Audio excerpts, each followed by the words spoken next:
Doutor, vem comigo agora para a última parte do pacote anticrime que atinge, de fato, a legislação extravagante. Essa é a nossa meta aqui. Vamos direto falar da Lei 11.671. Vem aqui comigo para o slide. Olha só.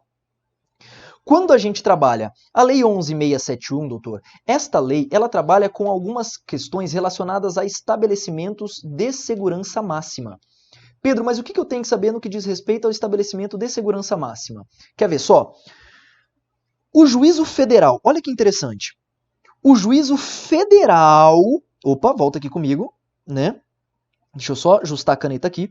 O juízo federal da execução da pena é quem será competente por ações de natureza penal que tenham por objeto fatos e incidentes relacionados à execução da pena. Ela só diz o seguinte, ó, se for dada alguma merda, alguma falta grave, alguma coisa durante a execução da pena, quem que vai averiguar isso aqui? Doutor, o juízo federal da execução da pena. Acabou. É isso que você tem que saber na prática. Tudo bem? Avançando. Olha o que foi alterado também. Serão também incluídos em estabelecimentos penais federais de segurança máxima, para quem a medida se justifique no interesse da segurança pública ou do próprio preso condenado ao provisório. Serão incluídos, nesse caso, no estabelecimento de segurança máxima, quem, Pedro? Que tipo de criminoso? Criminosos que atinjam o interesse de segurança pública ou a questão do próprio, pelas características do próprio peso. Tá? A inclusão em estabelecimento penal federal de segurança máxima, no atendimento do interesse da segurança pública, será em regime fechado de segurança máxima. E aí, não confunda isso com RDD, hein? Regime fechado não é a mesma coisa que RDD. Cuidado! Quem for movido para estabelecimento de segurança máxima, lembra, estabelecimento de segurança máxima serve para dois casos. Primeiro, interesse da segurança pública. 2, quando o próprio preso ele for condenado ao provisório e estiver fazendo merda, por exemplo. Ok? Ele pode ser colocado nesse estabelecimento. E aí, quais são as características desse estabelecimento? Vamos lá? Primeiro, você vai ficar numa cela individualizada. Segundo, o cônjuge, o companheiro, parente e amigo somente pode visitá-la em dias pré-estabelecidos, por meio virtual ou no parlatório, que é o mesmo local coletivo que você recebe a galera, em que muitas vezes apresenta aquela blindagem, o vidro ou a grade, né? Com no máximo 2 pessoas por vez, além eventualmente de crianças, separadas por vidro e comunicação por meio de interfone com filmagem e gravação. Além disso, banho de sol de até 2 horas diárias e monitoramento dos meios, inclusive da própria correspondência. Ok? E esse estabelecimento federal é óbvio que ele vai monitorar também o áudio e o vídeo no parlatório, sendo vedado quando se relacionar com atendimento advocatício, salvo se o juiz falar que pode. Tá? As gravações das visitas não podem ser utilizadas como meio de prova em infração penal pretérita ao ingresso do preso. Pretérita, tá? Mas novas infrações é possível sim que ele pratique no caso em concreto. Avança. Diretor desse estabelecimento penal federal de segurança máxima ou diretor do sistema penitenciário federal, ele pode suspender, doutor, ou restringir direito de visitas, sempre fazendo por ato fundamentado.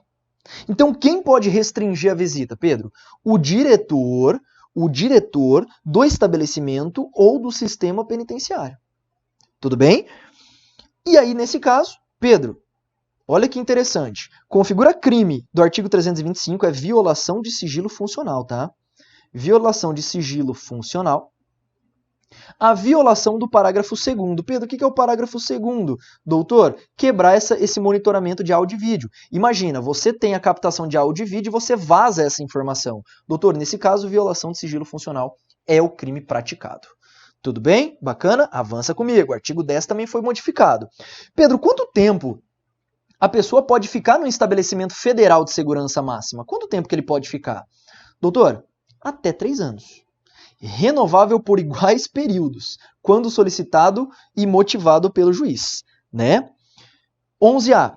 As decisões de transferência ou prorrogação da permanência em estabelecimento de segurança máxima, doutor, pode ser tomada por órgão colegiado de juízes e na forma da organização interna do tribunal. Quem vai decidir a transferência ou prorrogação desse prazo que eu citei para você de 3 anos são os colegiados dos tribunais. Não temos muita novidade até aqui.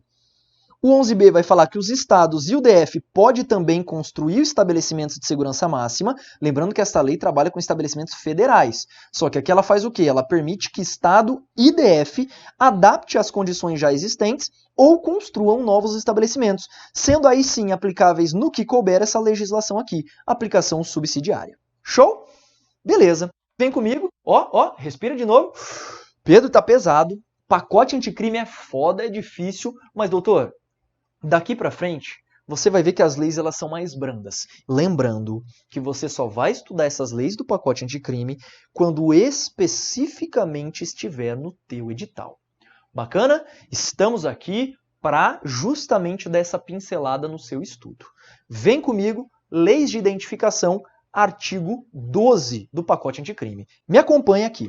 Doutor, a lei de identificação é uma lei importante porque ela trabalha com a identificação criminal. Pedro, e o que eu tenho que efetivamente saber no que diz respeito à identificação criminal, propriamente dito? Olha só, hoje, doutor, a Lei 12.037 é a lei que regulamenta tudo isso. E ela diz que haverá exclusão de perfil genético de banco de dados. Pedro, então existe um momento em que eu vou excluir o perfil genético do cara igual você falou? Sim, doutor. Quando? Quando houver a absolvição do cara. E em segunda análise, depois de 20 anos do cumprimento da pena. Então, o cara cumpriu pena, terminou no dia 1/1. Somente no dia 1 de 2021 é que eu posso o quê? Apagar aquele registro do banco de dados de perfil genético. Tudo bem? Bacana? Perdão. Não, perdão nada, é isso mesmo. 21 anos depois. 21 é porque eu peguei esse umzinho aqui, tá? Não estranhe, é 20 anos decorridos. Além disso, olha que interessante. Doutor, vem comigo que isso aqui eu vou fazer até questão de passar para você.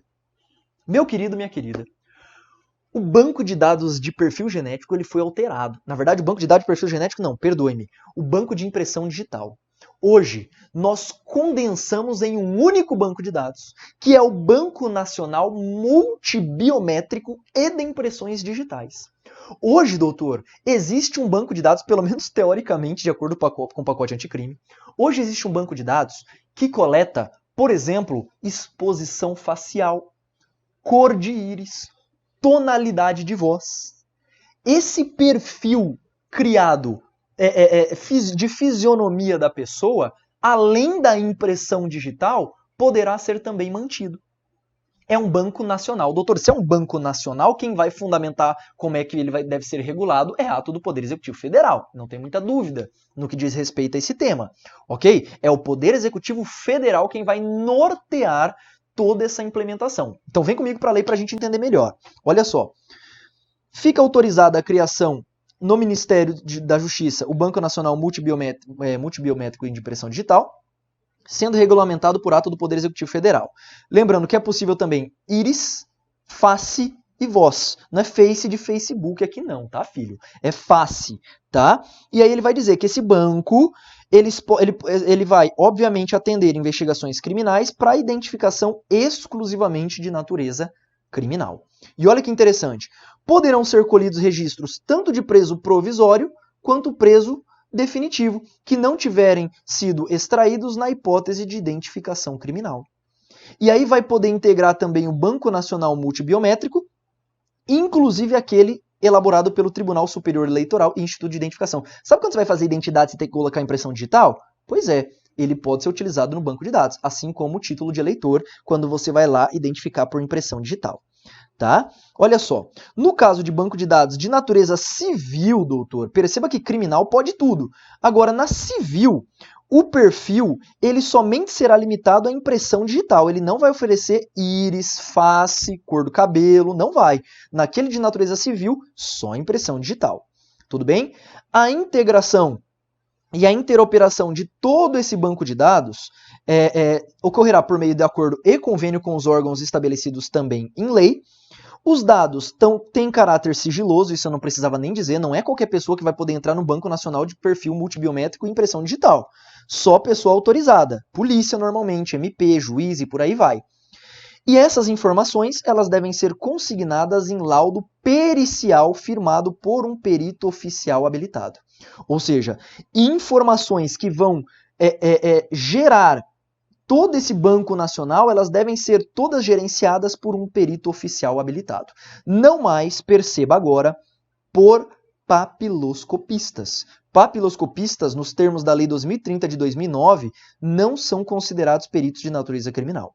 Tudo bem? Bacana? Isso é muito importante. E para a gente fechar, é vedada a comercialização desse banco, não precisava nem dizer isso para você, né, cara?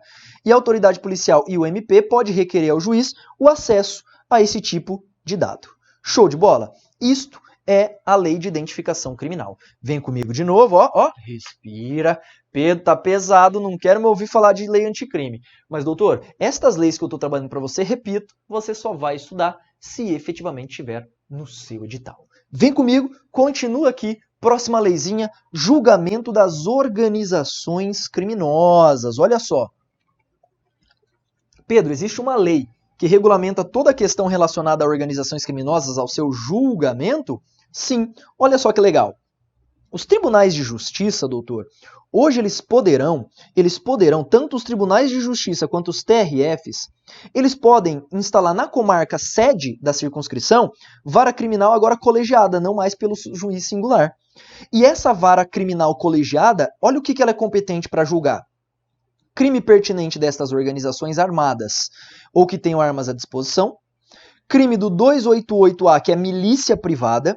Tudo bem? Infrações penais conexas aos incisos 1 e 2. Tranquilo até aí, né? Essas varas criminais, elas também terão competência para julgar todos os atos jurisdicionais no decorrer da investigação, da ação e da execução.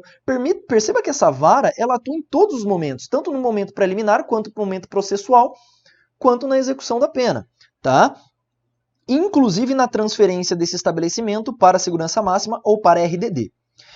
Ao receber as regras de distribuição de processo que tenha por objeto, né, em qualquer fase que se encontra a vara criminal colegiada de sua circunscrição ou seção judiciária. Nesse caso, recebeu a distribuição interna no fórum, essa distribuição poderá se dar diretamente para a vara criminal. Tudo bem? E feita a remessa mencionada, essa vara terá competência para todos os atos a posteriori, inclusive os da execução, como nós vimos aqui em cima. Bacaninha? Lei muito simples, lei muito tranquila. Agora, permita-me entrar com você na lei de organizações criminosas. Cara, a lei de organização criminosa, ela também foi relativamente profundamente alterada por esses dispositivos. Muitas, mas muitas alterações mesmo na lei de organização criminosa. É claro que aqui eu vou dar uma palhinha para você quando vier caindo em prova quais são os pontos que você vai modificar no seu material. Vamos a eles? Primeiramente, o artigo 2º da 12.850. Olha como é que ele foi modificado, doutor. Ele fala assim, ó. As lideranças, parágrafo 8º, tá? E as organizações criminosas armadas ou que tenham armas à disposição deverão iniciar o cumprimento da pena em estabelecimento de segurança máxima. Então agora, trabalhou com condenação em organização ou liderança criminosa, ele vai cumprir pena, o início dela em estabelecimento de segurança máxima nos termos que nós vimos lá. O condenado em sentença por integrar, ele não pode progredir de regime de cumprimento de pena ou obter livramento condicional. Olha que interessante. A pessoa que foi condenada por integrar a organização criminosa, ela não poderá ser beneficiada pela progressão de regime nem pelo livramento da condicional. Isso nos termos do parágrafo 9º. E aí nós temos alterações profundas na colaboração premiada. Pedro, mas o que é a colaboração premiada? Vem comigo. Doutor, não confunda colaboração premiada com acordo de não persecução. São coisas diferentes, tá? O acordo de não persecução eu trabalhei com você lá no artigo 28A do Código de Processo e agora nós vamos trabalhar com a colaboração premiada, que coincidentemente é feita também na fase preliminar. Funciona assim. Esse acordo de colaboração, o juiz ele vai intimar o investigado e o delegado, e também o acordo será feito com o MP e com o delegado também. Então nós temos o MP e o delegado fazendo um acordo com o investigado e com o seu defensor. O acordo promovido entre o MP e o delegado e o defensor, junto com o seu cliente, isto será levado a juiz, para que o juiz verifique a legalidade do ato e implemente de fato a questão da colaboração premiada. O efeito jurídico da colaboração premiada é o quê, Pedro? É redução de pena, normalmente, e em alguns casos você vê na própria lei que ele poderá sim ser beneficiado pela extinção da punibilidade. Já no acordo de não persecução, a natureza jurídica dele, doutor, é de extinção da punibilidade. Percebeu? No acordo de não persecução, haverá extinção da punibilidade do agente, nem se presta denúncia. Ok? Vem comigo aqui para a tela. Artigo 3º-A. Perceba que a lei antiga ela já previa toda essa questão relativa ao acordo de não persecução. Perdão, a colaboração premiada, não é? Então, vamos a ela. Quando que eu posso utilizar a colaboração? Quando houver utilidade e interesse público. Basicamente nessas hipóteses. O recebimento dessa proposta ela deve ser obedecida com confidencialidade. Doutor, isso aqui geralmente é feito na fase de inquérito policial, tá? Fase de inquérito. Então, olha que interessante. Deve ser confidencial e a proposta ela pode ser indeferida caso seja justificado pelo interessado. Pedro, então a colaboração premiada é um direito público subjetivo do investigado? Não, ela pode ser indeferida. Somente será feita discricionariamente por utilidade e interesse público, tá? Olha só. Pedro, e se não houver indeferimento? As partes elas firmarão um termo de confidencialidade para o prosseguimento das tratativas, o que vai vincular os órgãos envolvidos na negociação e impede indeferimento posterior. Tá? Esse recebimento da proposta de colaboração para análise ou termo de confidencialidade não implica suspensão da investigação, ressalvado o acordo em contrário quando propositura de medidas processuais penais cautelares. Olha só, funciona assim, vem comigo. As partes elas vão se encontrar e o MP ele vai ouvir o advogado e o investigado.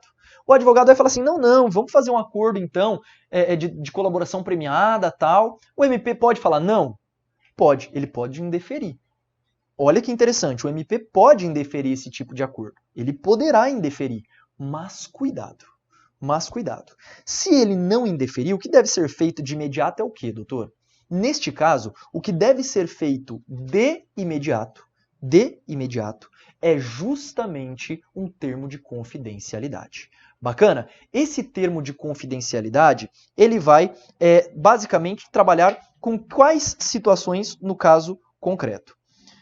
Quando a gente trabalha nesse ponto, doutor, em específico, eu vou chamar essa pessoa em juízo, tudo bem, para que seja feita as devidas alterações dentro desse termo de confidencialidade. No que diz respeito ao parágrafo 4º, o que eu quero trabalhar com você?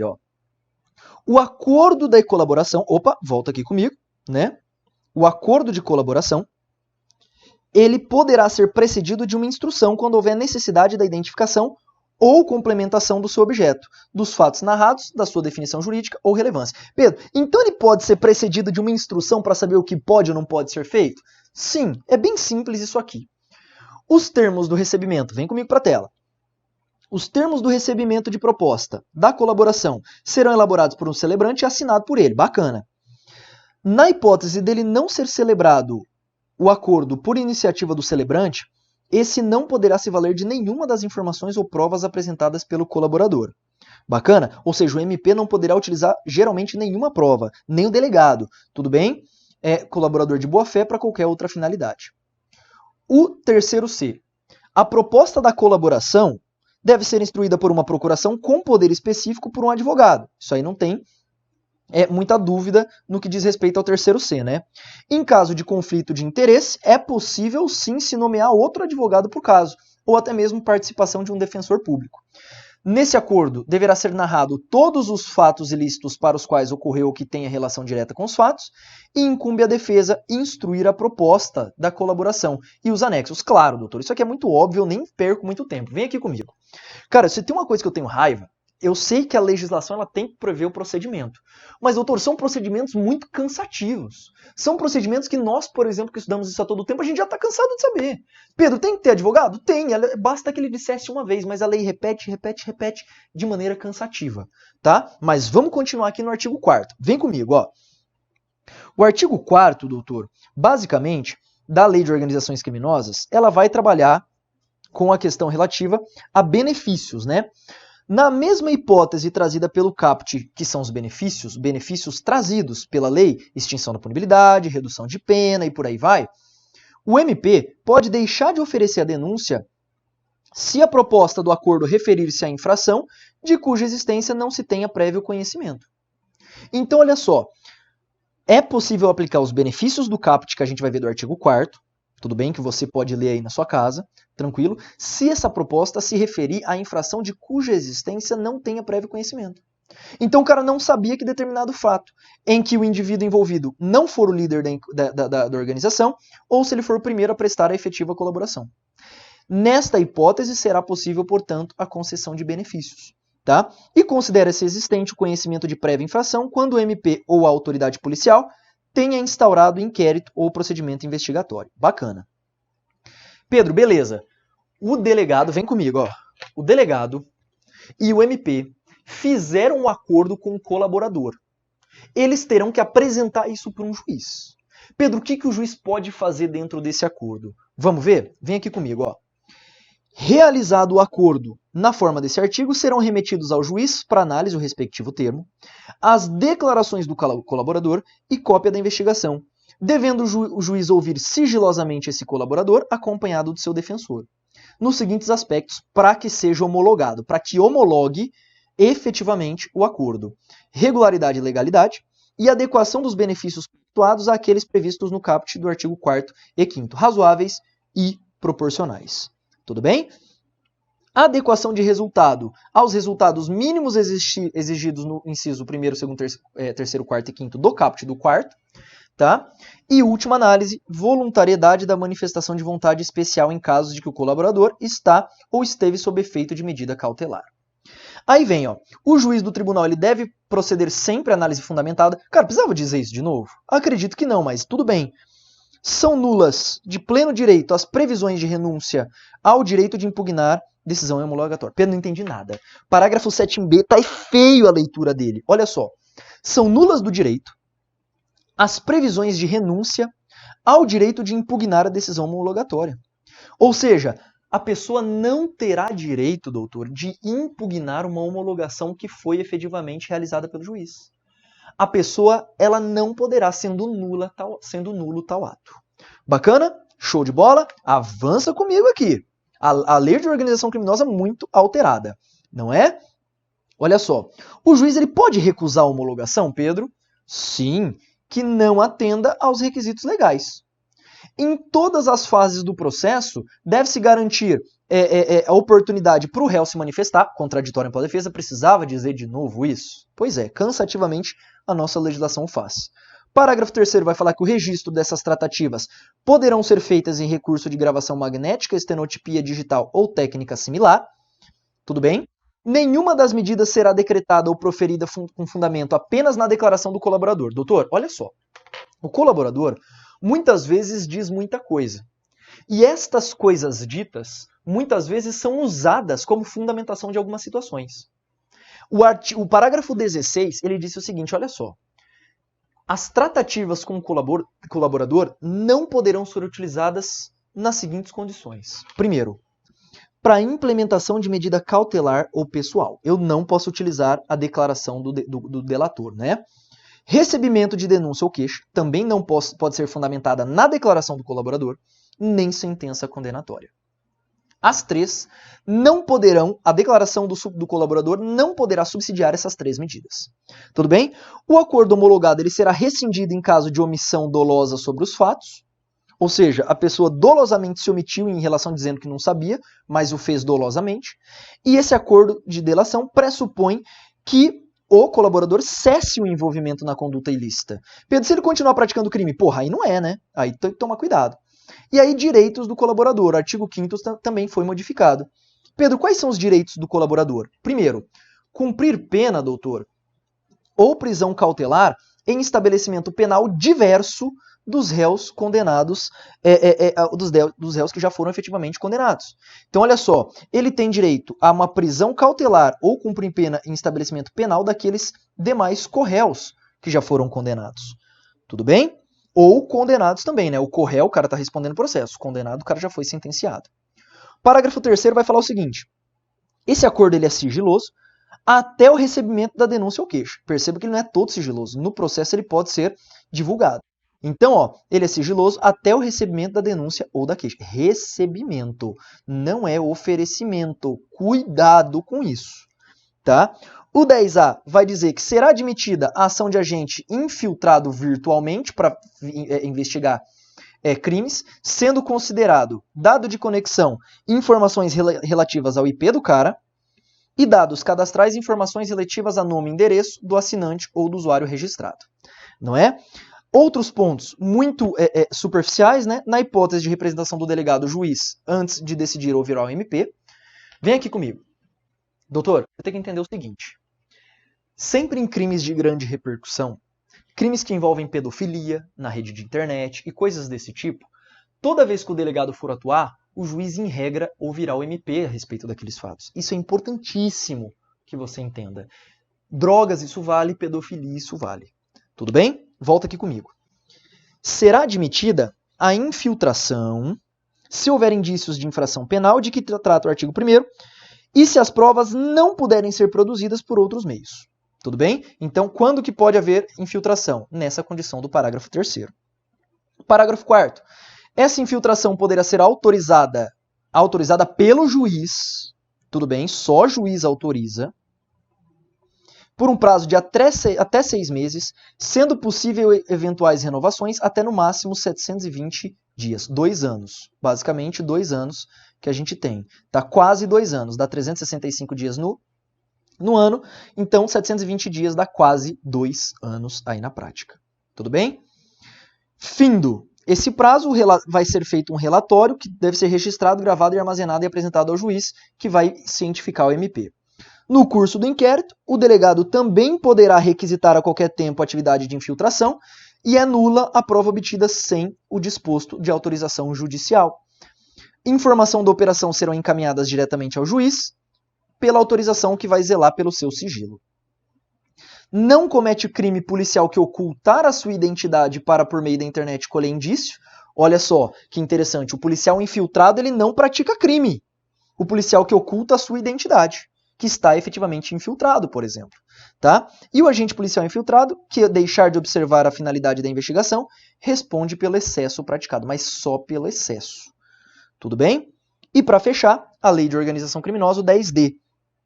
Pedro, o que eu tenho que saber a respeito do 10D na prática? Olha só que interessante. Concluída a investigação, todos os atos eletrônicos praticados durante a operação devem ser registrados. Bacana, muito simples, né? E os órgãos de registros e cadastros públicos poderão incluir no banco de dados, mediante sigilo, requisição da autoridade para a informação necessária à efetiva coleta e infiltração de agentes na internet. Eu diria que o parágrafo único do 11 ele é importantíssimo aí para você. Vem comigo de novo, ó, respira, ó. Respira. Tá foda, Pedro, eu sei, mas nós já estamos quase finalizando essa parte de leis. Vem comigo trabalhar agora a lei de recompensa, de denúncia anônima e recompensa. Você já ouviu falar? Aquela situação em que o agente, se ele denunciar e o agente for preso, você receberá uma recompensa.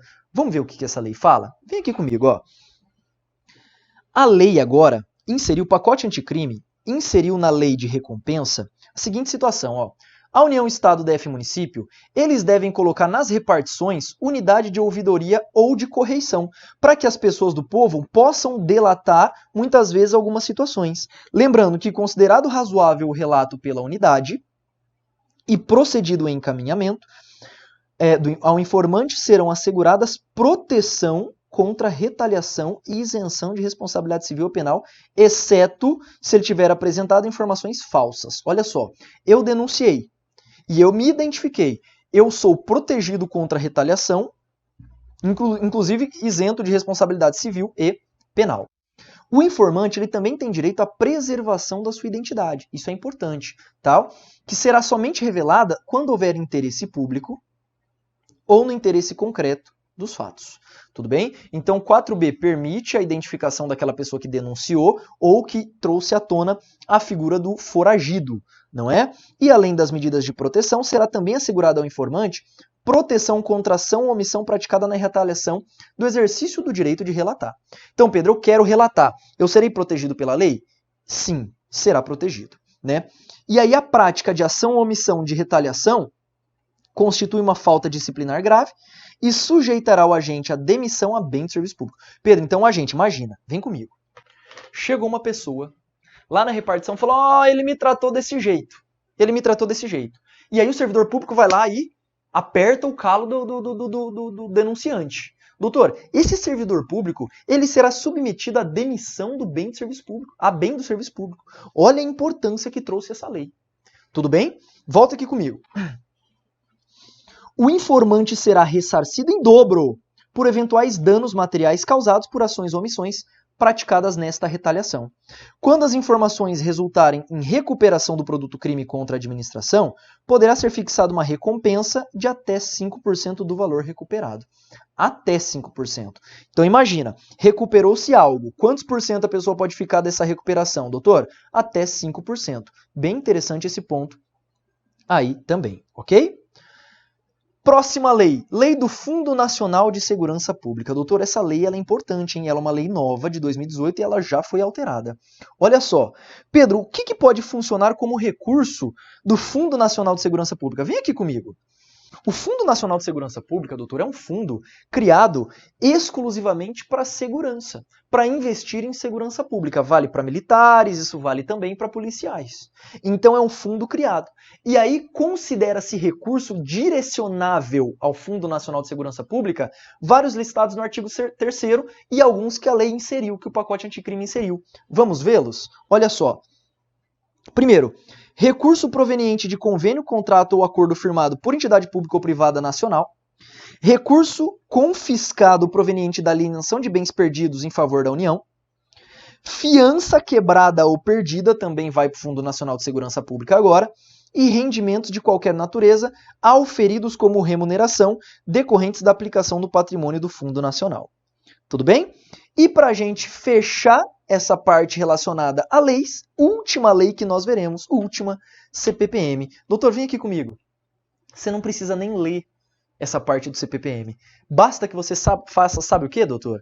Entenda que militares que atuam sob a égide da lei, da garantia da lei e da ordem, estes militares poderão constituir advogado quando fizerem uso de força letal. Isso você já viu comigo no CPP. Doutor, precisava alterar justamente o CPPM também? Pelo amor do que você acredita. Vem comigo. Artigo 16A, olha só.